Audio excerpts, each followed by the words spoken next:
Hello friends, Bajrang academy में आपका बहुत बहुत स्वागत है।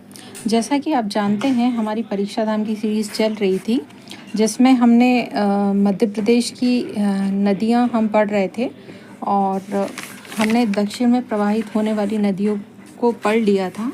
और आज हम पढ़ने जा रहे हैं नदी जोड़ो परियोजना। अगर फ्रेंड्स आपको कोई भी क्वेश्चन हो तो आप मुझसे पूछ सकते हैं इंस्टाग्राम आईडी पे या टेलीग्राम चैनल पर जाकर। और इंस्टाग्राम आईडी और चैनल की लिंक जो है मैं डिस्क्रिप्शन में दे दूँगी। तो फ्रेंड्स थोड़ा सा सपोर्ट करिए प्लीज़, सब्सक्राइब करिए चैनल को, ताकि थोड़ा हमारे चैनल की ग्रोथ हो सके। और हम भी पढ़ाते हैं तो हमें भी वीडियो बनाते हैं तो थोड़ा अच्छा लगता है, आप लोगों का सपोर्ट मिल जाए तो ठीक है। और जिस भी भाषा में आप कनेक्ट करते हैं, मैं तो हमेशा हेलो फ्रेंड्स ही बोलती हूँ। आपको पसंद आए तो ठीक है, नहीं तो सत श्री अकाल, जय श्री राम, जैसा आप समझ सकें। तो चलिए आज हम पढ़ते हैं राम भगवान का नाम लेके ही नदी जोड़ो परियोजना। अभी तो सावन चल रहे हैं तो आप जय भोलेनाथ भी बोल सकते हैं। जिस भगवान को आप ज़्यादा मानते हैं उन्हीं का नाम लेके आज हम स्टार्ट करेंगे नदी जोड़ो परियोजना। तो जय भोलेनाथ, जय श्री राम। चलिए पढ़ते हैं नदी जोड़ो परियोजना। अब ये मध्य प्रदेश के संदर्भ में दिया गया है। और भारत में नदी जोड़ो का जो विचार है वो सर्वप्रथम 1858 में एक ब्रिटिश सिंचाई इंजीनियर जो थे सर आर्थर थॉमस कॉटन ने दिया था। आप इनको कॉटन से याद रख सकते हैं कि नदी जोड़ो परियोजना जो है वो कॉटन ने दी थी। इस तरह आपको याद रहेगा नाम। नदियों को आपस में जोड़ना नदियों के पानी का अधिकतम उपयोग सुनिश्चित करने का एक तरीका है। और इस प्रक्रिया में अधिक पानी वाली नदी जो रहती है उसको कम पानी वाली नदी से जोड़ा जाता है। मतलब जिस नदी में ज़्यादा पानी होगा उस नदी को कम पानी वाली नदी से जोड़ दिया जाएगा, जिससे दोनों ही नदियों में पानी का जो लेवल है वो बराबर में होगा और बाकी जो क्षेत्र है आसपास के उन्हें उससे इसका लाभ मिल सकेगा। अब नदी जोड़ो परियोजना के जो लाभ अगर हम देखते हैं, जैसा कि आप यहाँ देख ही रहे हैं, पेयजल की समस्या को जो है वो कम होगी और जो है सूखे और बाढ़ की समस्या भी कम होगी। और आर्थिक समृद्धि आने से लोगों के जीवन स्तर सुधरेगा और सिंचाई में भी क्या होगी, वृद्धि होगी। नहरों का विकास होगा, जल विद्युत क्षमता में इजाफा होगा। मतलब जो जितनी भी इलेक्ट्रिसिटी है वो ज़्यादा मात्रा में बन पाएगी। और नदी जोड़ो परियोजना के दुष्प्रभाव क्या होंगे? दुष्प्रभाव की अगर बात करें तो ये विस्थापन होगा और पुनर्वास की जो समस्या होगी वो होगी। और जैव विविधता पर प्रतिकूल प्रभाव होगा, वन उन्मूलन की समस्या होगी और अप्राकृतिक और अधिक खर्चा होगा। ठीक है फ्रेंड्स, तो इतना आपने देख लिया। अब ये जो मैप है ये आप देख सकते हैं हमीरपुर, और ये नीचे जो केन बेतवा लिंक परियोजना जो है उसका ये मैप दिया गया है। इसमें कहाँ कहाँ किस तरह से जोड़ा है। जैसे कि ये अगर हम देखें, ये जो दोधन बांध जो है, ये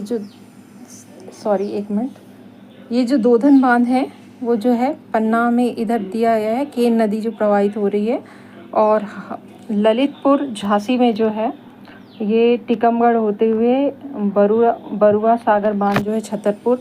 और ये इस तरीके से जो बेतवा नदी है और केन नदी दोनों को आपस में जोड़ा गया है, जिससे दोनों ही नदियों का पानी से फ़ायदा हो सके।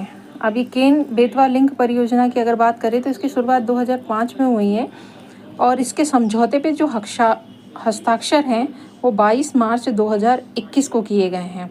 इसकी कुल लंबाई की अगर बात करें तो 221 किलोमीटर इसकी लंबाई है केन बेतवा लिंक परियोजना की। और इसके लाभान्वित जो ज़िले हैं, लाभान्वित ज़िले को हम देखें तो टोटल 13 ज़िले हैं, जिसमें मध्य प्रदेश का पन्ना, टीकमगढ़, छतरपुर, सागर, दमोह, दतिया, विदिशा, शिवपुरी और रायसेन है। ठीक है फ्रेंड्स। और इसी तरह अगर उत्तर प्रदेश का देखें तो उत्तर प्रदेश में बांदा, महोबा, झांसी और ललितपुर हैं। और मध्य प्रदेश को सिंचाई के लिए 1834 मिलियन क्यूबिक मीटर, जिसको MCM से डिनोट किया जाता है, वह उत्तर प्रदेश को 750 मिलियन क्यूबिक मीटर पानी मिलेगा। मतलब इसको पानी को किस तरीके से डिवाइड किया गया है, यहाँ ये इन लोगों ने बताया है कि मध्य प्रदेश को जो सिंचाई के लिए पानी है वो इतना मिलता है, जबकि उत्तर मध्य प्रदेश को 1834 मिलियन क्यूबिक मिलता है, जबकि उत्तर प्रदेश को जो है 750 मिलियन क्यूबिक पानी मिलता है। मतलब पानी का डिवाइडेशन जो है यहाँ पर इस तरीके से किया गया है कि मध्य प्रदेश को इतना मिलेगा और उत्तर प्रदेश को इतना मिलेगा। उत्तर प्रदेश के लोग इतने ही पानी को यूज़ कर सकेंगे केन बेतवा लिंक परियोजना के अंतर्गत। अब अगर प्रथम चरण की बात करें तो छतरपुर ज़िले में जो दोधन बांध है उसका निर्माण किया गया है। जैसा कि आपने ऊपर ये मैप में देखा, यहाँ पर दोधन बांध जो दिया गया है, ये दोधन बांध जो दिया गया है, ये इसका निर्माण हुआ सबसे पहले प्रथम चरण में। और ये कहाँ पर है? ये छतरपुर ज़िले में है। ये अगर हम अभी जो हमने देखा ये दोधन बांध, ये कहाँ पर है? दोधन बांध जो है प्रथम चरण में इसका निर्माण किया गया और ये छतरपुर ज़िले में।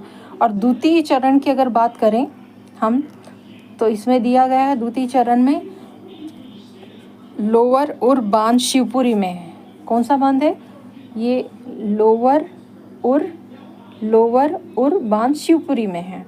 बीना कॉम्प्लेक्स परियोजना जो है वो सागर में है और कोटा बैराज जो है वो विदिशा में है। इस तरह ये तीनों के निर्माण किए गए। और जैसा कि आपने ऊपर देख ही लिया है, जो हम लोगों ने मैप देखा था उसमें कि कहाँ क्या स्थित है।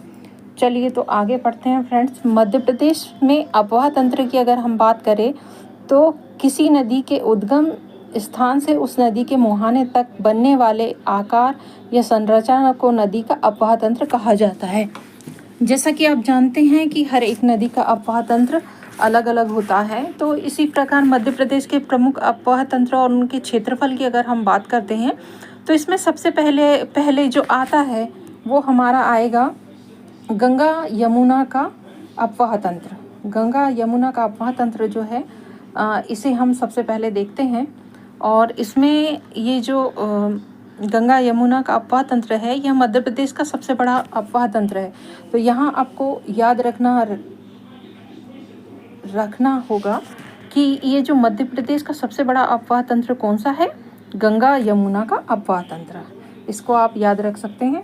और मध्य प्रदेश में यह अपवाह तंत्र जो है कितने किलोमीटर बहता है, तो ये यहाँ दिया गया है कि मध्य प्रदेश में यह अपवाह तंत्र 1,83,104 वर्ग किलोमीटर बहता है। लगभग 1.83 लाख वर्ग किलोमीटर यह क्या होता है? बहता है। कौन सा? गंगा यमुना अपवाह तंत्र।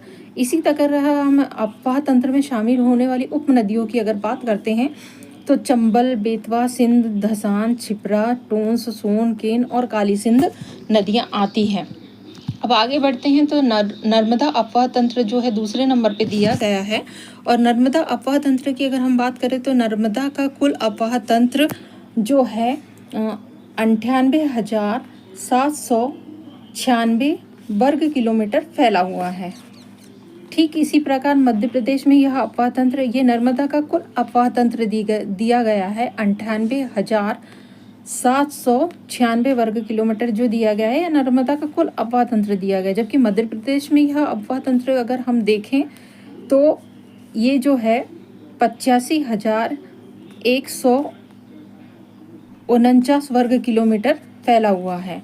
और इसी प्रकार अगर हम देखते हैं कि ये जो ताप्ती नदी का अपवाह तंत्र की अगर हम बात करते हैं तो तीसरे नंबर में जो नदी दी गई है वो हमारी माँ ताप्ती हैं, जो ताप्ती नदी अपवाह तंत्र दिया गया है। और इसके अपवाह तंत्र का कुल क्षेत्रफल की अगर हम बात करते हैं तो 65,145 वर्ग किलोमीटर जो है इसका विस्तार है। किसका? ताप्ती अफवाह तंत्र का। मध्य प्रदेश में यह अफवाह तंत्र की अगर बात करें तो 9,800 वर्ग किलोमीटर यह फैला हुआ है। कौन से? ताप्ती अफवाह तंत्र की बात चल रही है ना फ्रेंड्स। माही अफवाह तंत्र की अगर हम बात करें तो माही नदी का जो कुल अफवाह तंत्र है यह ऑल ओवर देखा जाए तो यह 38,699 वर्ग किलोमीटर का इसका विस्तार है। और अगर मध्य प्रदेश में इसके अफवाह तंत्र की अगर हम बात करते हैं तो 6,700 वर्ग किलोमीटर है। और ऑब्लिक में दिया गया है कि 7,188 वर्ग किलोमीटर है। मतलब इसमें थोड़ा सा दोनों ऑप्शन आप चूज़ कर सकते हैं, चाहे ये आ जाएं, चाहे 7,188 आ जाए, चाहे 6,700 वर्ग किलोमीटर आ जाए, क्योंकि इसका थोड़ा सा डाटा कुछ इस टाइप से दिया गया है। तो अगर आप ये दोनों में से कोई भी ऑप्शन आता है तो सही माना जाएगा। और इस तरह अगर अफवाह तंत्र में शामिल उपनदियों की अगर बात करें, हम माही अफवाह तंत्र को पढ़ रहे हैं और माही अफवाह तंत्र में हम शामिल होने वाली उपनदियों को पढ़ रहे हैं। और ऊपर हमने जो ताप्ती अफवाह तंत्र पढ़ा उसमें हमने कितने किलोमीटर यह मध्य प्रदेश में फैला था ये हमने पढ़ा। और उसके नीचे ताप्ती अफवाह तंत्र की अगर हम बात करें तो उसकी उपनदियाँ जो हैं, नर्मदा की नदियाँ भी हमारे से छूट गई हैं। तो नर्मदा अफवाह तंत्र की जो नदियाँ हैं उसमें अफवाह तंत्र में बहने शामिल होने वाली उपनदियाँ जो है, आप देख सकते हैं ऊपर ये हमारी नर्मदा नदी आ गई। और नर्मदा नदी में शामिल होने वाली उपनदियाँ जो हैं इसमें तवा है और बारना है, मान है, बरगी है और छोटी तवा है। ठीक है फ्रेंड्स। और इसी तरह ताप्ती जो अफवाह तंत्र है उसमें शामिल होने वाली उपनदियों की अगर हम बात करते हैं तो इसमें बोरी है, गिरना है और अमरावती है। ठीक है फ्रेंड्स। इसी तरह अगर हम माही अफवाह तंत्र को हम पढ़ चुके हैं, बस इसमें शामिल होने वाली जो उपनदियां हैं उसे हमें पढ़ना है। तो कौन कौन सी होंगी इसमें? जाखम है, सोम और आदि कुछ नदियां इसमें आती हैं। राजस्थान में माही का अफवाह क्षेत्र जो है वो 56 का मैदान कहलाता है। तो यहाँ पर ये इम्पोर्टेंट है, 56 का मैदान किस नदी को कहा जाता है? तो वो अफवाह तंत्र होता है माही का, और जो कि राजस्थान में है। मतलब राजस्थान में माही का अफवाह क्षेत्र जो होगा उसको 56 का मैदान कहा जाता है। तो ये क्वेश्चन आपसे पूछ सकते हैं। आगे अगर हम देखते हैं तो गोदावरी अफवाह तंत्र की अगर बात करें तो मध्य प्रदेश में गोदावरी अफवाह तंत्र का विस्तार इसकी सहायक नदियाँ बेनगंगा और उसकी सहायक नदियाँ जैसे कि पेंच, कानन, वर्धा, बावनथड़ी आदि नदियों के जल से निर्मित हुआ है। गोदावरी बेसिन का मध्य प्रदेश में कुल अफवाह क्षेत्र की अगर हम बात करें तो यहाँ पर दिया गया है गोदावरी बेसिन का मध्य प्रदेश में कुल अफवाह क्षेत्र, मतलब मध्य प्रदेश में कितना होता है ये 23,388 वर्ग किलोमीटर। और 23,388 वर्ग किलोमीटर ये हमारा गोदावरी अफवाह तंत्र की हम बात कर रहे हैं जो मध्य प्रदेश में है। और जबकि महानदी अफवाह तंत्र की अगर हम बात करें तो मध्य प्रदेश में महानदी अफवाह तंत्र का कुछ क्षेत्रफल ही शामिल है। यह मध्य प्रदेश में अफवाह तंत्र 154 वर्ग किलोमीटर में फैला है। यह मध्य प्रदेश का सबसे छोटा अफवाह तंत्र है। तो फ्रेंड्स, हमने बड़ा अफवाह तंत्र देख लिया था, अब ये सबसे छोटा अफवाह तंत्र है। ये आपको याद रखना होगा कि ये जो महानदी जो है, महानदी अफवाह तंत्र है, यहाँ दो चीज़ें इंपॉर्टेंट है। एक तो महानदी अफवाह तंत्र ये जो है ये मध्य प्रदेश का सबसे छोटा अफवाह तंत्र है, जबकि हमने सबसे बड़ा अफवाह तंत्र किसका देखा था? सबसे बड़ा अफवाह तंत्र देखा था हमने गंगा यमुना का अफवाह तंत्र, जो मध्य प्रदेश का सबसे बड़ा अफवाह तंत्र है। तो ये दोनों क्वेश्चन आपको याद रखने हैं। अब अगर विशेष की बात करते हैं तो जल विभाजक जो है एक अफवाह को दूसरे से अलग करने वाली सीमा को जल विभाजक कहा जाता है। जल ग्रहण क्षेत्र की अगर हम बात करें तो एक नदी विशिष्ट क्षेत्र से अपना जल बहाकर लाती है, जिसे जल ग्रहण क्षेत्र कहा जाता है। अब इसी तरीके से हम मध्य प्रदेश में निम्न अपवाह तंत्र प्रतिरूप देखने को मिलते हैं। कौन सी नदी का कौन सा प्रतिरूप है, ये यहाँ पर दिखाया गया है। जैसे अगर बात करें कि वृक्षाकार अपवाह प्रतिरूप की, जब अपवाह प्रतिरूप पेड़ की शाखाओं के समान हो तो उसे वृक्षाकार प्रतिरूप कहा जाता है। उदाहरण के लिए गंगा, यमुना और महानदी, ये जो तीनों नदियां हैं, गंगा, यमुना और महानदी, ये तीनों फ्रेंड्स क्या बनाती है, ये वृक्षाकार अपवाह प्रतिरूप बनाती है। ये इस टाइप से वृक्षाकार के रूप में यह बहती है। कौन कौन सी नदियाँ, गंगा, यमुना और महानदी, इसको आप ध्यान से पढ़ेंगे। अरी या अपकेंद्रीय जो प्रवाह तंत्र होगा उसे, अपवाह तंत्र होगा, उसे हम पढ़ेंगे। जब नदियाँ किसी पर्वत से निकलकर सभी दिशाओं में बहती है, मतलब किसी एक स्थान से निकलेगी और सारी दिशाओं में अलग अलग जगह बहेगी, तो उसे क्या कहेंगे, अरी या अपकेंद्रीय तंत्र कहा जाएगा। ठीक है, इसमें उदाहरण दिया गया है कौन कौन सी नदियां हैं जो अरी या अपकेंद्रीय तंत्र में बहती हैं। इसमें अमरकंटक है, आपको ये क्वेश्चन जरूर पूछा जाएगा फ्रेंड्स, याद रखना। इसमें अमरकंटक से पर्वत से बहने वाली नदियां जैसे नर्मदा, सोन, जोहिला और महानदी, ये इसे बताती है, अरी और अपकेंद्रीय तंत्र को, अरी अपकेंद्रीय अपवाह प्रतिरूप को बताती हैं। कौन कौन सी फ्रेंड्स, नर्मदा, सोन, जोहिला और महानदी। और ऊपर हमने जो देखा वो गंगा, यमुना और महानदी, गंगा, यमुना और महानदी, ये कौन सा प्रतिरूप बताती थी, वृक्षाकार। और ये नीचे जो है नर्मदा, सोन, जोहिला, महानदी, ये क्या बताती, अरीय और अपकेंद्रीय, अरीय या अपकेंद्रीय। अब परिवर्ती नदियां जो हैं, जब नदियां अपनी मुख्य नदी में ढाल का अनुसरण करते हुए समकोण पर आकर मिलती हैं, उसे परवर्ती नदियां कहा जाता है। उदाहरण के लिए गंगा तथा यमुना नदियों में मिलने वाली नदियां जैसे कि केन, सिंध और बेतवा। यहाँ पर जो गंगा यमुना में जो नदियां मिलती हैं, केन, सिंध और बेतवा, ये जो हैं ये परवर्ती नदियां होती हैं।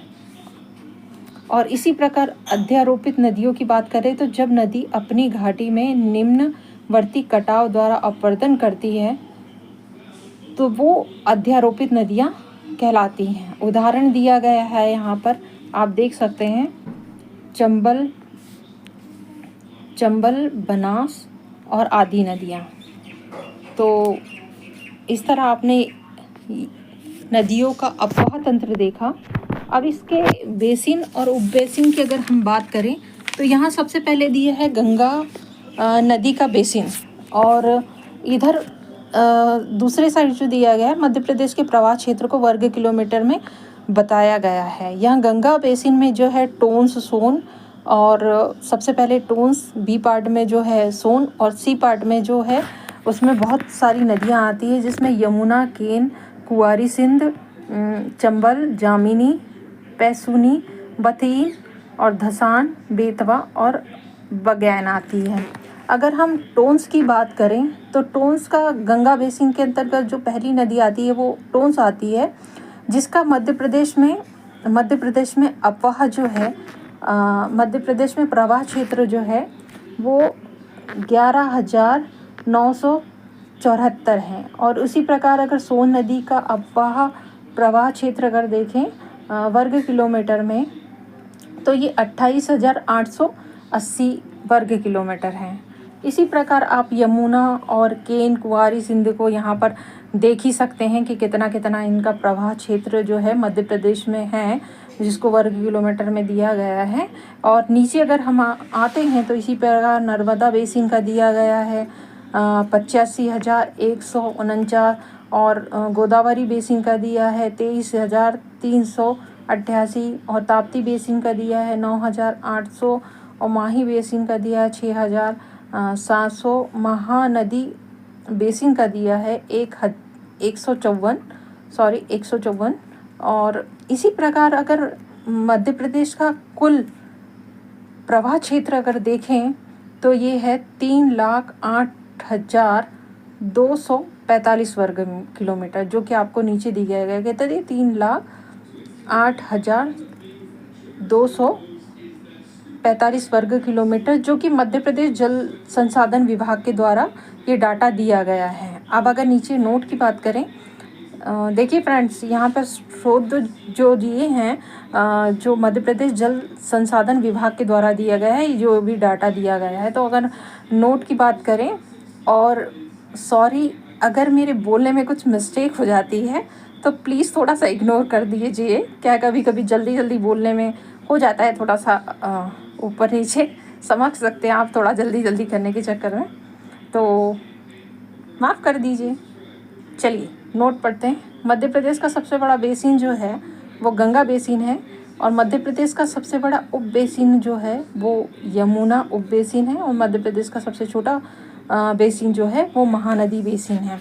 और यहाँ पर आपको ये तीनों ही याद रखना है, नोट दिए ही हैं और ये तीनों इम्पॉर्टेंट भी हैं, तो ये आपको याद रखना है, तीनों बेसिन, बड़ा भी, छोटा भी और उप बेसिन भी। ठीक है फ्रेंड्स, अब चलिए आगे पढ़ते हैं। INS बेतवा, अब ये क्या है, इसके बारे में हम समझते हैं कि ये क्या होता है, ये क्या है ये।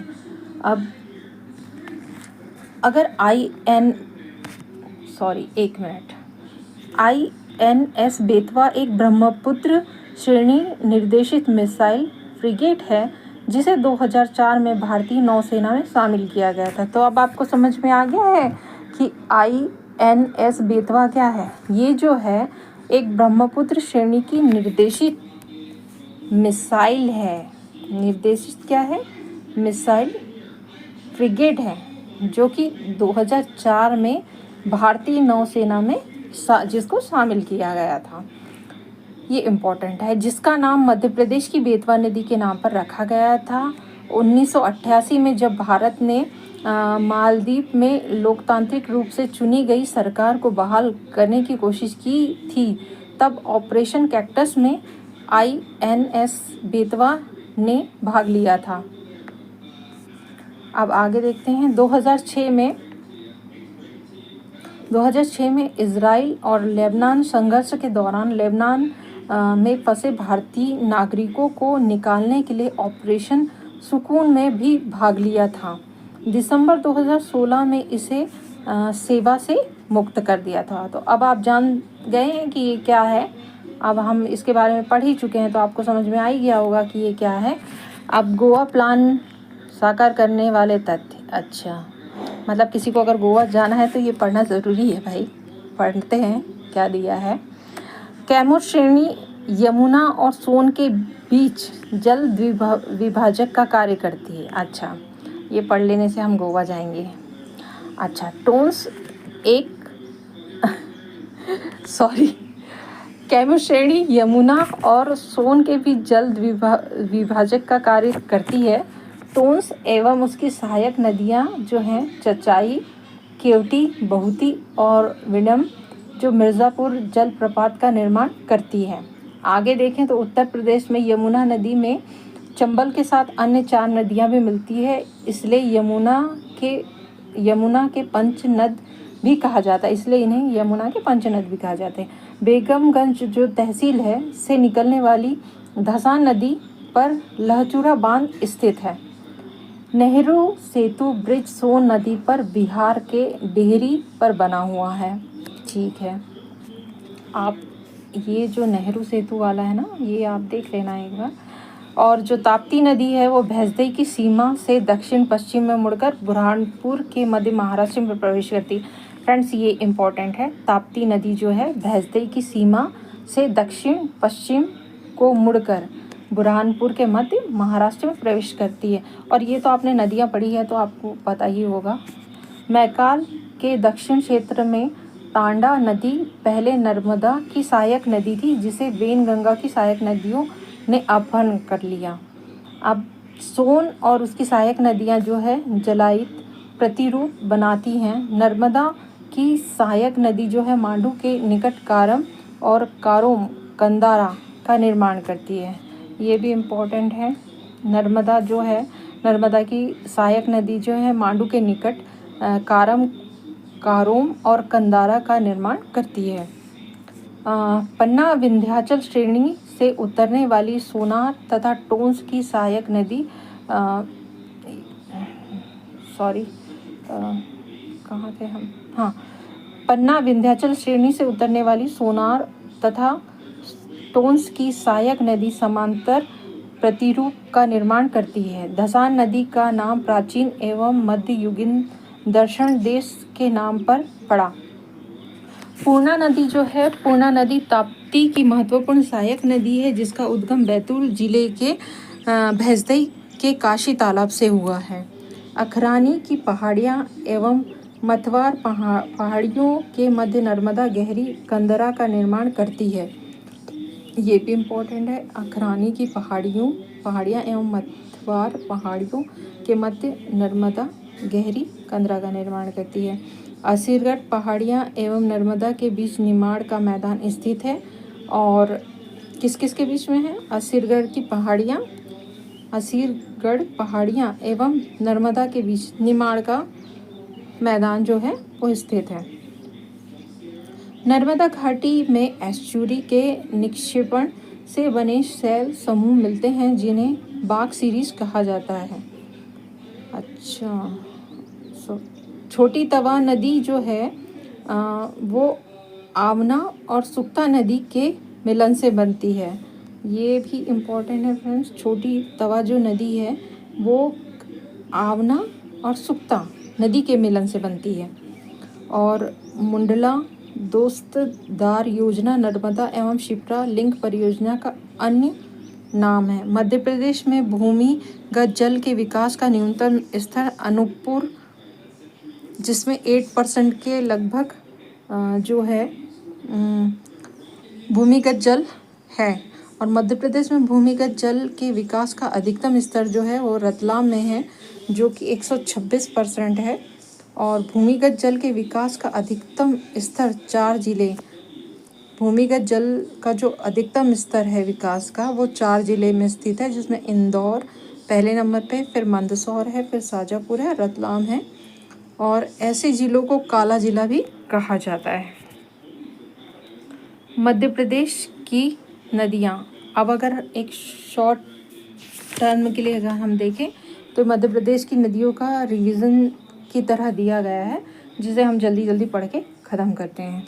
नर्मदा नदी जो है वो, उसका उद्गम जो है अमरकंटक अनूपपुर मैकाल हिल्स से होता है और उसका समापन जो है खंबात की खाड़ी गुजरात में होता है। इसकी लंबाई जो है 1312 किलोमीटर है। इसकी प्रमुख सहायक नदियाँ जो है तवा, शक्कर, सेर, हिरन, बाना, हथिनी, मान, कोटर, कारा, खुर्दी और कारजन है। और अगर विशेष की बात करें तो मध्य प्रदेश में इसकी कुल लंबाई जो है 1077 किलोमीटर है।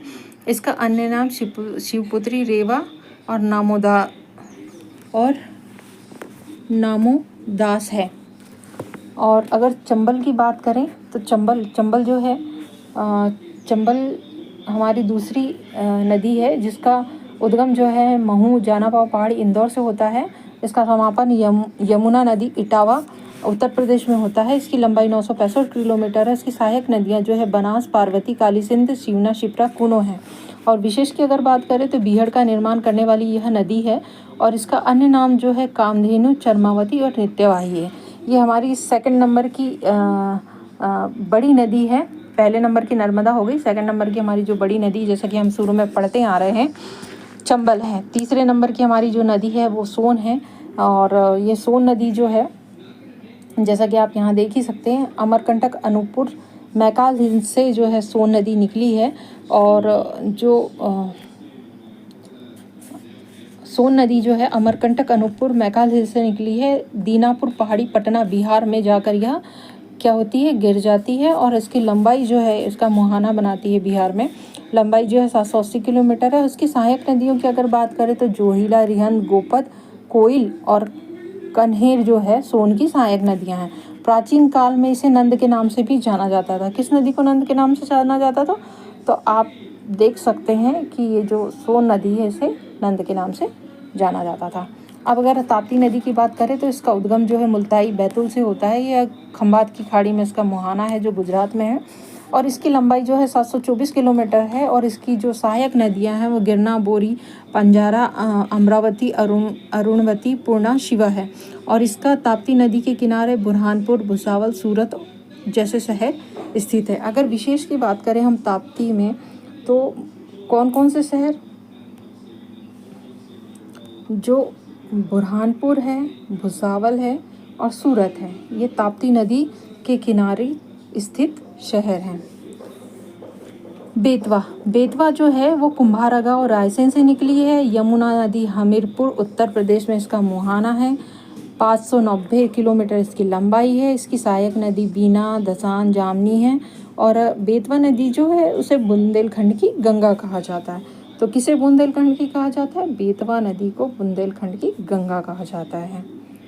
अब आगे माही नदी की बात करते हैं। तो मिंडारा गांव धार से इसका उद्गम हुआ है माही नदी का, और खंबात की खाड़ी गुजरात में इसका मुहाना है।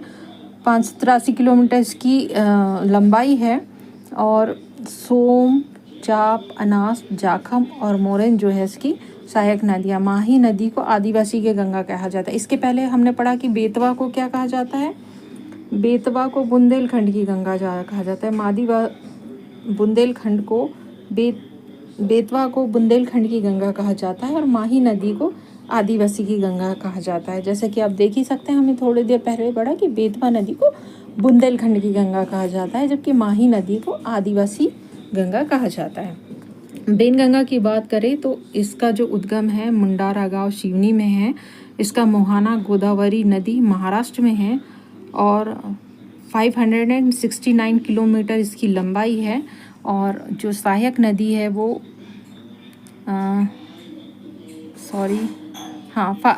इसकी सहायक नदी जो है बेनगंगा की पेज, वर्धा, कान्हन और प्राणहिता है।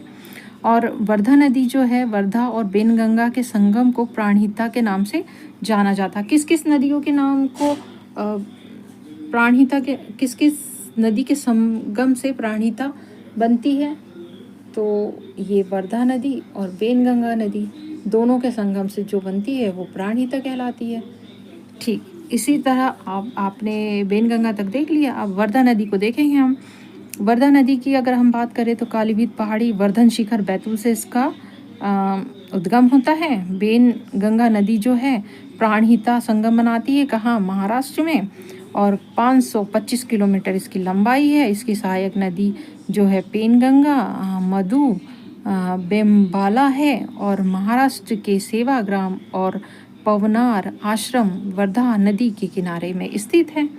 अब अगर सिंध नदी को देखें तो लटेरी तहसील विदिशा से इसका उद्गम होता है, विदिशा से निकलती है। और इसका जो मुहाना है वो यमुना नदी जालौन जो है, यमुना नदी जालौन उत्तर प्रदेश से जो है, सिंध नदी जो है लटेरी तहसील विदिशा से निकलती है। और यमुना नदी जालौन उत्तर प्रदेश में इसका जो है वो मुहाना है। और 470 किलोमीटर जो है इसकी लंबाई है। कुंवारी, महुअर, पाहुज, चौपन जो है ये इस नदियाँ की सहायक नदी है। सिंध नदी गुना और अशोकनगर जिले के मध्य सीमा बनाती है। तो अब आपसे पूछेंगे कि कौन सी नदी सिंध और कौन सी नदी गुना और अशोकनगर जिले के मध्य सीमा बनाती है? तो वो है अपनी सिंध नदी जो सीमा बनाती है। अब केन की बात करें तो केन नदी जो है वो आहिर गांव, कैमूर हिल्स, कटनी से है उद्गम। और मुहाना इसका यमुना नदी बांदा उत्तर प्रदेश से है। 427 किलोमीटर इसकी लंबाई है। और इसकी सहायक नदी जो है उर्मिल, चंद्रावल, मिढ़हसन, सोनार और गुदेन है। और मध्य प्रदेश पर्यटन ने इसे जो है सबसे सुंदर नदी का दर्जा दिया है। किसे? केन नदी को। तो मध्य प्रदेश की सबसे सुंदर नदी अगर पूछेंगे तो कौन सी है? केन है ना। और पेंच नदी की अगर बात करें तो ये जुन्नार देव छिंदवाड़ा से निकलती है। कानन नदी जो है कानन नदी महाराष्ट्र में इसका क्या है? मुहाना है। और 197 किलोमीटर इसकी लंबाई है। कुल, बेहरा और बोदरी जो है इसकी सहायक नदियां हैं। और यहाँ है इम्पॉर्टेंट चीज़, इम्पॉर्टेंट बात कि द जंगल बुक जो है मोगली का गांव आमोदागढ़, क्या है, द जंगल बुक के मोगली का गांव आमोदागढ़ पेंच नदी के किनारे स्थित है। और जंगल बुक तो आपने देखी होगी, जंगल जंगल बात चली है, वही वाली है द जंगल बुक। शिप्रा, आगे का गाना आपको पता ही। शिप्रा नदी जो है वो, शिप्रा नदी का उद्गम अगर हम देखते हैं तो काकड़ी बड़ी पहाड़ी जो है इंदौर से इसका उद्गम होता है, हमारी शिप्रा नदी का।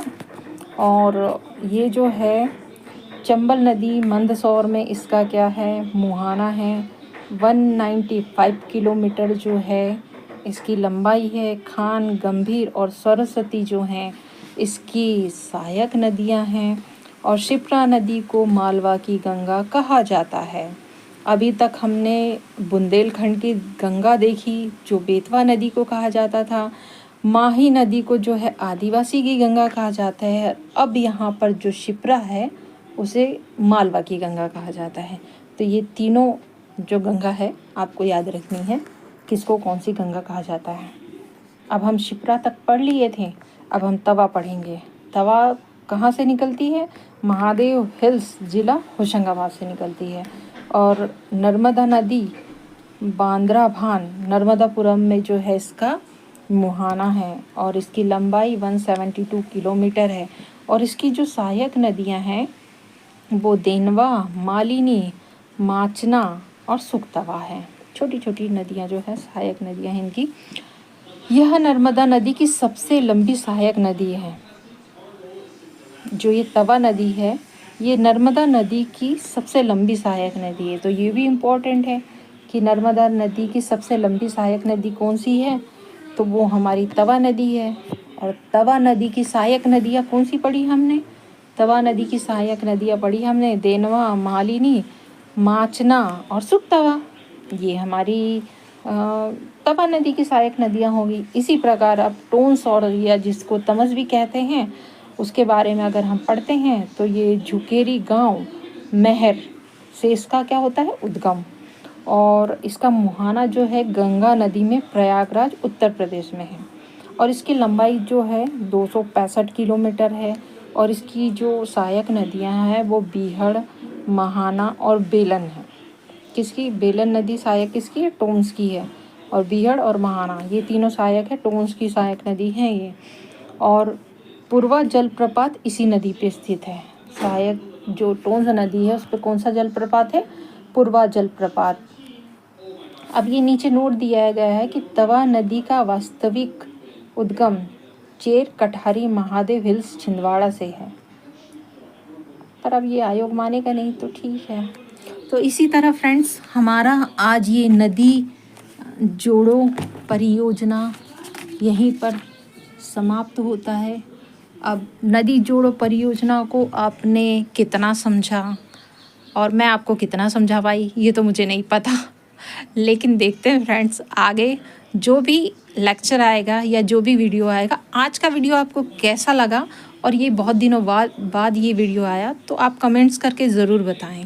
और नेक्स्ट लेक्चर जो होगा हमारा वो भी बहुत जल्दी आएगा। नया वीडियो मैं आपको बहुत जल्दी ही प्रोवाइड कर दूंगी, है ना। तो अब इस लेक्चर को यहीं समाप्त करते हैं। तो bye bye friends, see you, जय हिंद, जय भारत।